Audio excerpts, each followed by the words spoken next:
No one paid attention when she walked into the school that morning. Her clothes were plain, her backpack was worn, her shoes looked like they had lived a long, tired life. But by the end of the year, the same hallway that once echoed with laughter at her expense would fall into stunned silence, because the girl everyone called poor was hiding a truth no one saw coming. This is not just a story about bullying. This is a story about assumptions, power, and the price of underestimating someone. In a suburban American high school just outside Chicago, students were divided the way they often are, by popularity, appearance, and perceived status. Cars in the parking lot told stories. Clothes told stories. Phones told stories. And then there was Emily Carter. She didn't fit into any category that mattered at that school. Emily arrived every day on foot. She ate simple lunches. She never talked about vacations, brands, or money. She kept her head down, finished her work early, and spent most breaks reading or writing in a small notebook. To many students, she became invisible. To a few, she became entertainment. Started small. Whispers behind her back, laughs when she passed by, jokes about her clothes, her silence, her poor girl energy. A group of students, popular, confident, loud, decided Emily was an easy target. She never responded, never complained, never fought back. That made it worse. They called her charity case. They joked that she should start a donation box. They mocked her shoes so often that it became a running joke in class. Teachers noticed but assumed it was harmless teasing. After all, Emily never reported anything. What no one understood was that Emily had been trained, carefully, deliberately, to observe instead of react.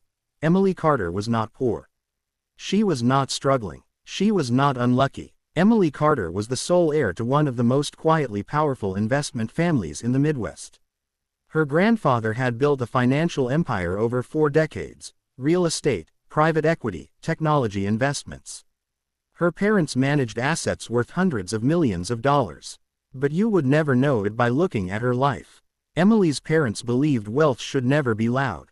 They raised her with a strict rule: no luxury, no announcements, no shortcuts. She attended a public school by choice. She wore simple clothes by design. She learned early that respect earned quietly lasts longer than attention demanded loudly. Her wealth was protected under a private family trust. Her name appeared nowhere public. And Emily herself had been taught one thing above all: let people show you who they are before you show them who you are. The turning point came unexpectedly. The school announced a mandatory financial aid review after discrepancies were found in several student records, scholarships, donations, and anonymous grants. Emily was called into the administration office. What followed was not supposed to be public. But information has a way of escaping. A legal representative arrived that afternoon, well-dressed, calm, authoritative. Documents were reviewed. Calls were made. The principal's tone changed instantly. Emily's identity, once hidden, was now undeniable. Within 24 hours, the truth spread. Emily Carter was not just wealthy. She was untouchably wealthy. The reaction was immediate. Students who once laughed now stared. Whispers turned into stunned silence. The same bullies who mocked her avoided eye contact. Some tried to apologize. Others pretended nothing happened. But the power dynamic had shifted permanently. Teachers reevaluated past incidents. Administrators reviewed complaints that had never been filed. Parents started asking questions. How had a student been bullied for so long without intervention? And why did it take wealth for people to finally pay attention? Emily didn't change. She didn't buy new clothes. She didn't switch schools. She didn't seek revenge. Instead, she did something no one expected.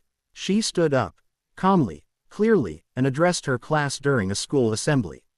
She didn't mention money. She talked about dignity. She talked about silence. She talked about how easily people confuse worth with appearance.